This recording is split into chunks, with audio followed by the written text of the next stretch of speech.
ఈ మాట అందరూ పలకండి.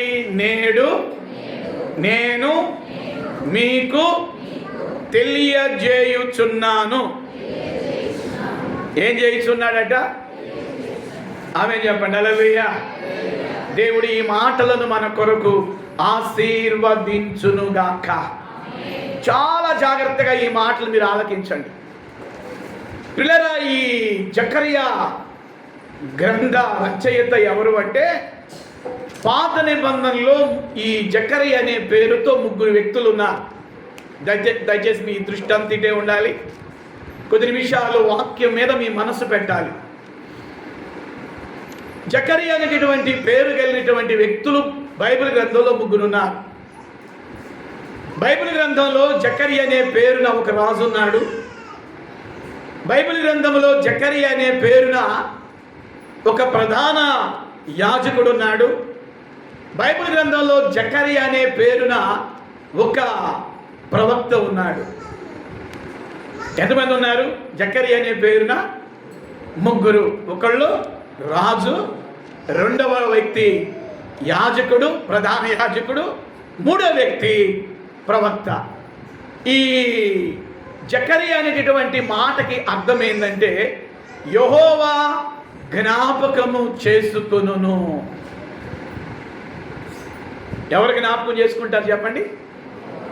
యెహోవా జ్ఞాపకము చేసుకొనును అంటే దేవుడు జ్ఞాపకము చేసుకొనును అనే అర్థం వచ్చింది అన్నమాట జకరియా అనే పేరుకి.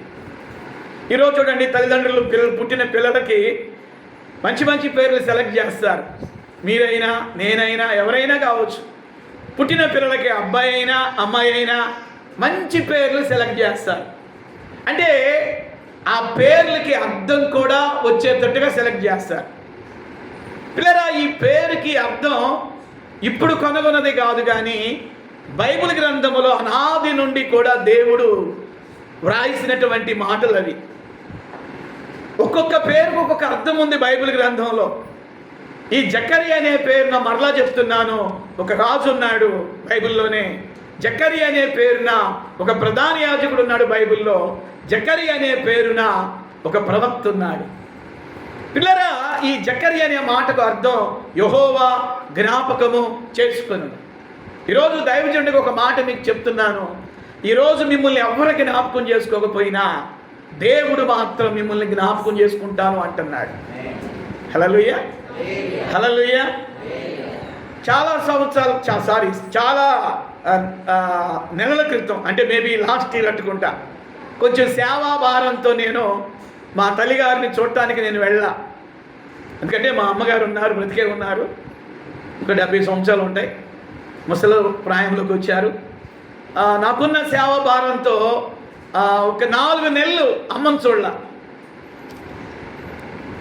దగ్గర మీటింగ్స్కి వెళ్ళినప్పటికి కూడా ఆమె దగ్గరికి వెళ్ళటానికి వీలు పడదా. అందుకే నా స్టేటస్ అంతా కూడా మా మేనకోళ్ళు చూస్తూ ఉంటారు. ఆమెకి చెప్తారు, అమ్మా అంకుల్ బాపట దగ్గరికి వచ్చాడు, అమ్మా అంకుల్ చీరాలు వచ్చాడు, అమ్మా అంకుల్ ఇటు దగ్గరలో మీటింగ్కి వచ్చాడు. ఆ మాటలన్నీ విని ఆమె ఏంటి నా మీద నాకు ఫోన్ చేసి, ఎరా తల్లిని నేను బ్రతుకున్నానన్న సంగతి నీకు తెలుసా అని అంది. స్తోత్రం చెప్పండి. హల్లెలూయా. ఎరా తల్లిని నేను ఒకదాన్ని బ్రతుకున్నానన్న సంగతి నీకు తెలుసా? అసలు నేను నీకు జ్ఞాపకం ఉన్నానా? మా అమ్మ ఉందని. కొంతమంది తల్లుల బాధిది. దేవునికి స్తోత్రం చెప్పండి. హల్లెలూయా. కొంతమంది తండ్రులు కూడా, కొంతమంది తల్లులు కూడా. పిల్లరా, నేను అన్నాను వెంటనే బైబిల్లో దేవుడు చెప్పిన మాట జ్ఞాపకం వచ్చింది. స్త్రీ తనకు పుట్టిన బిడ్డను మర్చిపోయినా నేను నిన్నెన్నడూ మర్చిపోను అని చెప్పాడు దేవుడు. ఇంకో మాట కూడా చెప్పాను, అమ్మా నేను నిన్ను మర్చిపోలేదు. నువ్వు అనుకుంటున్నావు బిడ్డగా నేను మర్చిపోయినని. ఒకవేళ నువ్వు అనుకున్నట్టే నేను మర్చిపోయినా మరువని దేవుడు ఉన్నాడు. దేవునికి స్తోత్రం చెప్పండి. హల్లెలూయా. నేను అన్న మాటకి ఆమె ఏమందో తెలుసా? ఆ సంగతి నాకు తెలుసులేవయ్యా. స్తోత్రం చెప్పండి. హల్లెలూయా. ఆమె విశ్వాసే, ఆమెకి వాక్యం తెలుసు, ఆ సంగతి నాకు తెలుసు. పిల్లలు నిజంగా ఈ భూమి మీద వాళ్ళు నన్ను జ్ఞాపకం చేసుకోలేదే, వీళ్ళు నన్ను జ్ఞాపకం చేసుకోలేదే, నా తల్లి నన్ను జ్ఞాపకం చేసుకోలేదే, నా బిడ్డలు నన్ను జ్ఞాపకం చేసుకోలేదే, నా అన్నదమ్ములు నన్ను జ్ఞాపకం చేసుకోలేదే, నా రక్త సంబంధికులు నన్ను జ్ఞాపకం చేసుకోలేదే అని మనుషులంగా మనం బాధపడటం సహజం. ఈరోజు ఒక శుభవార్త ఏంటంటే, భూమి మీద నిన్నెవరు జ్ఞాపకం చేసుకున్నా జ్ఞాపకం చేసుకోకపోయినా మనిషికున్న స్వభావం ఏంటంటే మర్చిపోతారు. ఒకవేళ మర్చిపోకపోయినా వాళ్ళకున్న బిజీని బట్టి, ఒకవేళ అపార్థం చేసుకున్నప్పటికీ వాళ్ళు అసలు నాకు ఫోన్ చేయలేదు, వాళ్ళు నన్ను మర్చిపోయారేమో అని మనం అనుకున్నప్పటికీ బైబిల్ చెప్తుంది, ఆయన నిన్ను జ్ఞాపకము చేసుకును. హల్లెలూయా. దేవుడు నిన్ను జ్ఞాపకం చేసుకుంటాడు. నీ కొరకు ప్రాణం పెట్టిన దేవుడు, నీ కొరకు రక్తం కార్చిన దేవుడు, ఆకాశానికి భూమికి మధ్యన ఆ నిలువు కొయ్యి అడ్డ కొయ్యి మీద వేలాడదీయబడినటువంటి దేవుడు అంటున్నాడు, బిడ్డ నేను నిన్ను మరిచిపోలేదు. చాలా పర్యాయాలు మనం అనుకుంటాం, దేవా నువ్వు నన్ను జ్ఞాపకం చేసుకుంటున్నావా, నేను నీ జ్ఞాపకం లేనా, నన్ను ఎందుకు మర్చిపోయావు? పిల్లరా, ఆయన ఎన్నడూ మర్చిపోడు. ఆయన మర్చిపోవటానికి మనిషి కాదు. ఆయన జ్ఞాపకము చేసుకోలేకపోవటానికి ఆయన మానవుడు కాదు. ఇంకో మాట చెప్తాను, మీరు ఆశ్చర్యపోతారు. మనిషికి ఉన్నట్టుగా లేక మనకున్నట్టుగా మతి మరుపు ఆయనకి లేదు. మనకు ఆమె ఆ వీడియోలో చూశాను, సెల్ ఫోన్ చేతిలో పెట్టుకుని చాటింగ్ చేస్తూ బిడ్డను పెట్టుకుంది. అంటే ఫారినర్స్ ఏం చేస్తారంటే వెనక బుట్టలా కట్టుకుంటారు పిల్లల్ని. ఆ పిల్ల పాపని వెనకాల తగిలించుకుంది, చాటింగ్ చేస్తుంది. ఎప్పుడుగా అని గుర్తొచ్చింది పెట్టుందని, నా బిడ్డేది అటు ఇటు చూస్తుంది. ఆ షాపింగ్ చేసే హాల్లో అడుగుతుంది, నా బిడ్డ. ఒక వ్యక్తి వచ్చి వెనకాల ఒకటి తట్టి, ఇదిగో నీ బిడ్డ ఇక్కడ ఉందని చెప్పాడు. అంటే చాలాసార్లు ఈ బిజీ ప్రపంచంలో మనుషులంగా ఎదుటి వ్యక్తుల్ని మనం జ్ఞాపకం చేసుకోలేం, మర్చిపోతూ ఉంటాం. మనకున్న పని ఒత్తిడిని బట్టి కానీ, మనకున్న ఉద్యోగ ఒత్తిడిని బట్టి కానీ, మీకున్నటువంటి పనుల బిజీని బట్టి కానీ, ఎవరు ఏ సందర్భంలో, ఒకవేళ అన్ని సందర్భాల్లో జ్ఞాపకం చేసుకోలేరు. ప్రియులారా, వాక్యం ఏం చెప్తుంది అంటే, దేవుడు నిన్ను జ్ఞాపకం చేసుకుంటున్నాడు. ఈరోజు మీ కష్టం ఏదైనప్పటికీ దేవుడు జ్ఞాపకం చేసుకుంటున్నాడు. ఈరోజు మీ సమస్య ఏదైనప్పటికీ కృపరక్షణగా, ఈరోజు మీ కష్టం ఏదైనప్పటికీ దేవుడు మిమ్మల్ని జ్ఞాపకం చేసుకుంటున్నాడు. నువ్వు బాధపడాల్సిన పని లేదు. నిన్ను జ్ఞాపకం చేసుకునే దేవుడు ఉన్నాడు. నిన్ను జ్ఞాపకం చేసుకునే దేవుడు నీ పక్షాన ఉన్నాడు అన్న విషయాన్ని నేను మీకు జ్ఞాపకం చేస్తున్నాను. ఇక్కడ ఈ ప్రవక్త అయినటువంటి జకర్యా పిల్లల అద్భుతమైనటువంటి మాటలు తన గ్రంథంలో రాస్తున్నాడు. మనం చదువుకున్నటువంటి 9వ అధ్యాయంలో ఆయన అంటున్నాడు, బంధకములలో పడి ఉండియు నిరీక్షణ గలవారలారా, మరలా మీ కోటను మీరు ప్రవేశించుడి, నేడు రెండంతలు మీకు మేలు చేయుదునని యెహోవా సెలవిచ్చుచున్నాడు. ఈ మాట ఎవరికి ఇస్తున్నాడు అంటే, ఆనాడు ఇశ్రాయేలీలకు దేవుడు ఇస్తున్నటువంటి వాగ్దానం. ఓ ఇశ్రాయేలీలారా, మీరు బంధకాల్లో ఉన్నారు, మీరు బంధకాల మధ్యలో ఉన్నారు. ఈ జకర్యా గ్రంథము ఈ రాసిన నాటికి ఇశ్రాయేలీలు చాలా కష్టాల మధ్యలో ఉన్నారు, చాలా శ్రమల మధ్యలో ఉన్నారు, చాలా ప్రతికూల పరిస్థితుల మధ్యలో ఉన్నారు ఇశ్రాయేలీలు. ఒక మాటలో చెప్పాలి అంటే, శత్రువుల ద్వారా రకరకాలైనటువంటి బాధలు అనుభవిస్తూ వచ్చారు ఇశ్రాయేలీలు. ఒకవైపు శత్రువుల యొక్క బంధకాలు కాచుకున్నాయి ఇశ్రాయేలీలకి. వాళ్ళు పెట్టే బాధలు, వాళ్ళు పెట్టే కష్టాలు, వాళ్ళు పెట్టే ఇబ్బందులు, ఇవన్నిటి మధ్యలో వాళ్ళు పెట్టిన మొర్ర దేవుని సన్నిధికి చేరింది. వాళ్ళు కాచిన కన్నీరు దేవుని సన్నిధికి చేరింది. వారు విడిచిన నిట్టూర్పులు దేవుని సన్నిధికి జ్ఞాపకార్థంగా చేరింది. అప్పుడు దేవుడు ఇశ్రాయేలీలను విడిపించడానికి, వారి బంధకాల నుంచి విడిపించడానికి, శత్రువుల మీద నుంచి విడిపించడానికి, వారికి వచ్చిన కష్టాల నుండి, శ్రమల నుండి విడిపించడానికి దేవుడు ఒక ప్రవక్తను లేవనెత్తుకున్నాడు. ఆ ప్రవక్త పేరే జకర్యా. జకర్యా అనే మాటకు అర్థం యెహోవా జ్ఞాపకం చేసుకొనును. ఈరోజు ఇక్కడ చేరిన మీ అందరినీ దేవుడు జ్ఞాపకం చేసుకుంటున్నాను అంటున్నాడు ఆయన. ఆమె చెప్పండి హల్లెలూయా. మీ పక్కన వాళ్ళకి చెయ్యిచ్చి భయపడవద్దు, దేవుడు నిన్ను జ్ఞాపకం చేసుకున్నాడు అని చెప్పండి.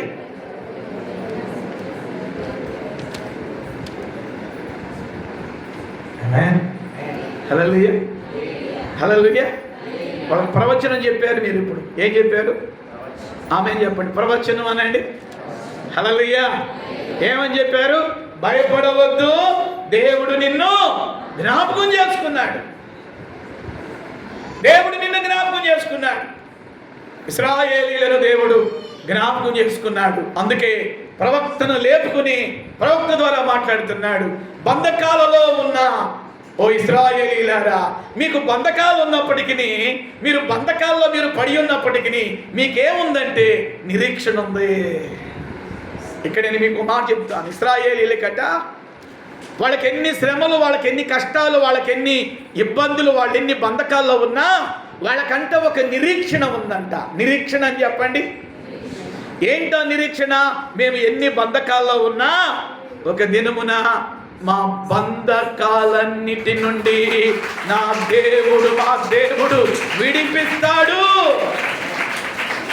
ఆమె చెప్పండి. హల్లెలూయా. వాళ్ళు ఎన్ని బంధకాల్లో ఉన్నా నిరీక్షణ మాత్రం పోగొట్టుకోలేదంట. ఈరోజు మన పరిస్థితి ఏంది? ప్రతి చిన్నదానికి తలబొట్టుకుంటాం, ప్రతి చిన్నదానికి డేగబడిపోతాం. అది చిన్న శ్రమ, అది చిన్న కష్టం, అది ఏదైనా కావచ్చు. పిల్లరా, నిరీక్షణ పోగొట్టుకోవడానికి వీల్లేదు. ఇశ్రాయేలీయులు ఐగుప్తు నుంచి విడిపించబడి వాగ్దాన దేశమైన కానానికి వెళుతుంటే వారికి మధ్యలో ఎన్నో అవాంతరాలు వచ్చినాయి. నీ క్రైస్తవ ప్రయాణంలో కూడా, దేవునితో నడిచే ఈ ప్రయాణంలో కూడా ఎన్నో అవాంతరాలు ఉంటాయి, ఎన్నో కష్టాలు ఉంటాయి, ఎన్నో శ్రమలు ఉంటాయి, ఎన్నో ప్రతికూల పరిస్థితులు ఉంటాయి. నువ్వు అనుకున్నంత ఆశీర్వాదం కనబడకపోవచ్చు, నువ్వు అనుకున్నంత కార్యాలు జరగకపోవచ్చు. కానీ ప్రియులారా, నిరీక్షణ మాత్రం పోగొట్టుకోకూడదు. ఇప్పుడు కాకపోతేలే, ఎప్పటికైనా దేవుడు నన్ను లేవనెత్తడా? ఇప్పుడు కాకపోతే ఎప్పుడైనా దేవుడు నన్ను లేవనెత్తడా? ఈ నిరీక్షణ ఇవాళ కాకపోతే రేపు కాకపోతే ఎల్లుండు, ఈ నెల కాకపోతే వచ్చే నెల, ఈ సంవత్సరం కాకపోతే వచ్చే సంవత్సరం. అంటే ఒక నిరీక్షణ అనేది దేవుని బిడ్డలకి అవసరం ప్రియులారా. ఈరోజు దైవజనుడిగా మిమ్మల్ని అడుగుతున్నాను, ప్రతి చిన్న సమస్యకి నువ్వు కంగారు పడుతున్నావు కదా, ప్రతి చిన్న సమస్యను చూసి భయపడుతున్నావు కదా. ఆ ప్రతి చిన్న సమస్యలో నీకేముండాలంటే నిరీక్షణ. అమాట చెప్పండి, నిరీక్షణనండి. నీ చుట్టూ ఎన్ని సమస్యలు ఉన్నాయో నాకు తెలియదు, నీ కుటుంబంలో ఎన్ని సమస్యలు ఉన్నాయో నాకు తెలియదు, నీ శరీరంలో ఒక పోరాటం, అనారోగ్యం, వ్యాధి, రోగము, జబ్బు, పోరాటాలు. ఈ పోరాటాల్లో కూడా దేవుని బిడ్డగా నిరీక్షణని పోగొట్టుకుంటున్నావేమో. నాకెన్ని అనారోగ్యాలు వచ్చినా నా దేవుడు బాగుపరుస్తాడు, నా దేవుడు స్వస్థపరుస్తాడు. నాకెన్ని అప్పులున్నా ఈ అప్పుల ఊబిని నా దేవుడు లేవనెత్తుతాడు. ఈ నిరీక్షణ. నా పిల్లలకి ఇప్పుడు కాకపోయినా రాబోయే రోజుల్లోనైనా దేవుడు ఒక బ్రైట్ ఫ్యూచర్, మంచి భవిష్యత్తు ఇస్తాడు. ఈ నిరీక్షణ. బైబిల్ చెప్తుంది ఈ నిరీక్షణ, ప్రభు ఎడల ఉన్న నిరీక్షణ, ప్రభు మీద ఉన్న నిరీక్షణ మనల్ని ఎన్నడూ సిగ్గుపడనివ్వదు. ఆమె చెప్పడలలోయ. నిరీక్షణ అనే మాటకు అర్థం ఏంటంటే దేవుని కార్యము కొరకు ఎదురు చూడటం. ఆమె చెప్పండి. హల్లెలూయా, హల్లెలూయా. ఆ మాట చెప్పండి. నిరీక్షణ అంటే అర్థమైంది, దేవుడు చేయబోయే కార్యం కొరకు ఏం చేయాలి? ఎదురు చూడాలి. ప్రవక్త ద్వారా దేవుడు మాట్లాడుతున్నాడు. చెప్పు జకరియా, చెప్పు, నా ప్రజలు చుట్టూ శ్రమలు ఉన్నాయి, నా ప్రజలు బంధకాల్లో ఉన్నారు, అడుగు తీస్తే అడుగేసేలోపు ఊబిలో కూరుకుపోతున్నారు. ఇప్పుడు నువ్వేం చేస్తావంటే వాళ్ళకి నిరీక్షణ కలిగించే మాటలు చెప్పు. నేనున్నా, ఓ బంధకాల్లో పడి ఉన్న ఇశ్రాయేలీయులారా, నిరీక్షణ కలిగి ఉండండి. ఈ బంధకాలు శాశ్వతం కాదు, ఈ సమస్యలు శాశ్వతం కాదు, ఈ కష్టాలు శాశ్వతం కాదు, నువ్వు చూస్తున్నటువంటి సమస్యలు శాశ్వతము కాదు. నీకున్న రోగం వ్యాధి శాశ్వతము కాదు. నీకున్న అప్పు అది శాశ్వతంగా ఉండదు. ఒక దినాన దేవుడు కార్యము చెయ్యబోతున్నాడు. గట్టిగా చప్పట్లు కొట్టండి. హల్లెలూయా, హల్లెలూయా, హల్లెలూయా.